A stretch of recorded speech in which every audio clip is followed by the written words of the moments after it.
Alright, so we're obviously going to react to this Apologia Commedia video. How is this getting millions of views?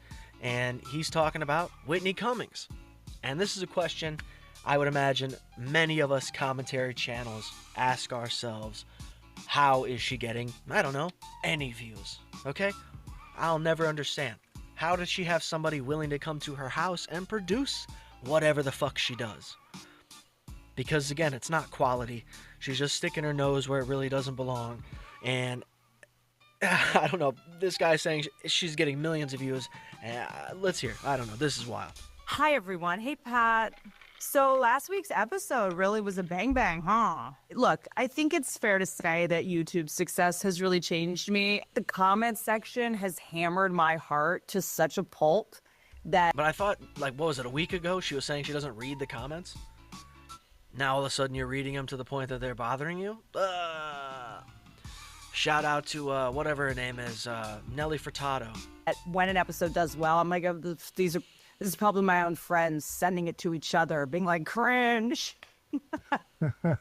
Yeah, you want to see the comments in the DMs of other people about the episode. That's what I need. Like, it's like too good to be true or something. Or I just assume people hate watching it instead of actually watching it. Like, I have just been so raked over the coals. She's a comedy Momo, right? Go look at the Momo meme.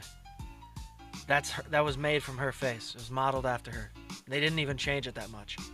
I feel like that even when something good happens, I'm like, oh no, this is all people downloading it so that they can like write a hit piece. This is not a hit piece. This is a reflection of the worst week of my life, documenting Whitney Cummings' desperate last gasp at being relevant. Yeah. I've watched hours of the Whitney Cummings Good For You podcast, because based on the recent view counts, this is supposedly one of the biggest comedy podcasts in the world right now. Why? Like she's pulling numbers that put her in the same conversation as Joe Rogan, and double the views of Matt and Shane. So I figured let's give it a watch. And for the life of me, after hours of brain-rotting babble that I willingly subjected myself to, I genuinely could not figure it out. The only thing That's the same thing I said. Every clip that I've seen from her podcast, I'm like, who's watching this seriously? Who is going and I'm going to sit down for an hour and 20 minutes and watch her rant about whatever the fuck that just pops into her head. It's insane. And then also some guy behind the camera or on another microphone suffering through it. The guy just... I don't know. That's the biggest simp in the game. Any man who's willing to produce Whitney Cummings' podcast or be a part of it. Come on, bro. We know why you're doing it, you creep. The thing that kept jumping out to me, and I'm not alone here, is that the numbers don't line up. For a long time, the podcast was averaging a few 100,000 views an episode, which is still insane. But then suddenly, over the last few months, it jumps to 1 to 2 million views an episode. For example, the Grace O'Malley episode currently has 2.4 million views, and about 230 comments, 1,000 likes and 20,000 dislikes. And I'm not saying anything definitive here, I'm saying the same thing the comment section is saying. A lot of people are openly questioning what's going on. To be very clear, I'm not accusing anyone of scamming sponsors or doing anything illegal, but some sponsors pay based on views. So if views are being artificially inflated, then the sponsors are the one taking the hit. Not saying she is doing this is all hypothetical. So I spent the last week watching... The thing that, that I seem to recognize myself is the ads, okay? If you happen to catch any amount of an ad for any podcast, the thing that bothers me is when they happen to be the same. And then the numbers of that podcast aren't close, right? So one podcast is doing an ad for Domino's, right? And another podcast, same thing, Domino's, but you're like, how? The numbers are not even close, okay? How is this possible? How do you guys have the same sponsorship? I mean, are they paying you less? It's the only thing I can think. Or did you do it just for, like, free pizza? You know? Which, fine. Watching some of the most viewed recent episodes, and I pulled what I can only describe as the highlights. So you can decide if the views are bought or if Whitney Cummings' podcast is just that good. So let's start with one of the last podcasts to feature a guest. Whitney looks like she is on more than just energy drinks and doesn't understand that she is That's the same thing that we all say, buddy. We all say the same shit. And it's annoying, but you can tell. Like, her eyes are bulging out of her skull, bro. Bulging out of her skull. And also, did she put a fan just right in front of herself so her hair just flows? Like, this is absurd. terrifying Grace O'Malley. I believe when people are late, it's their way of being famous. I did not know where the studio was. I don't think you were late today, and I was a little bit late today. Okay. I was a little bit late today. Who cares? Why? So when Why people are you are saying late, it? you know how to get there. You know how to get there on time. So you're an adrenaline addict. You want to be famous, and you want attention. And it's fine. I am all of those things too, but I don't bring someone else's time into it. So to me, when someone Every bit of content that you post is bringing someone else's time into it. You just mean somebody relevant, somebody that could help your career.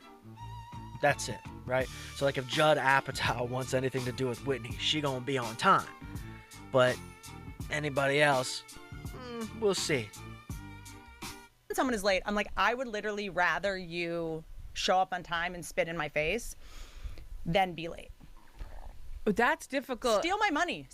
Come, take my wallet, run out, never speak to me again. Steal something I can get back instead of my time, which I can't get back.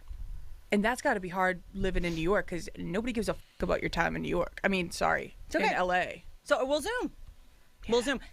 If you show up late at this point with me, we'll spend the entire time talking about your time management issues. We will. Again, bringing it up while also saying that Grace wasn't late. Why? Who are you talking about? The last person that was on the show? Like just the other guest? We'll spend the entire time just a full job interview of if we can move forward as friends. Because like 2.4 million I'm views. trying to understand why you think your time is more important than mine. When you show up late, you're basically just saying my time's more important than yours. Because there's no one else on the road. You think? What do you think? I just took a helicopter here? You think? All right, so he's making a great point here saying, how is the views going up and yet this is the last episode with a guest and this is what they're talking about? Dog shit. It's no different than any Fighter and the Kid episode. Every single one of those episodes, the effort that they're putting in, number one, should get them maybe 150 views, right?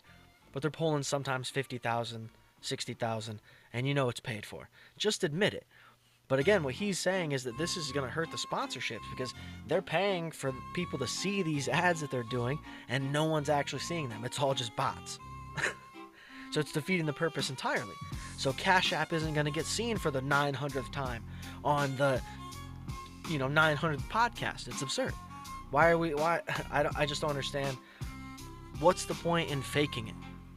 Like, how badly do you want to just be a podcaster? Why not get in there and write some jokes, man? Because there's a lot of great comedians that are also great podcasters that don't do a podcast. All right? You'll just see them sometimes. Or they have a podcast that doesn't get many views. Okay? I mean, Sam Talent, for me, great. I find him very funny. I love Chubby Behemoth now. It's one of my favorite podcasts. And it doesn't get that many views. I'm almost positive they've lost 100 subscribers or like 10 subscribers. I don't know how it works. The numbers seem to have went down. At least in subscribers. But it's one of my favorites. Either way, guys, I'm just ranting at this point. Whitney Cummings stinks. She's a liar. She's a shithead. And she should be boycotted from the entire industry of comedy. But, till the next one.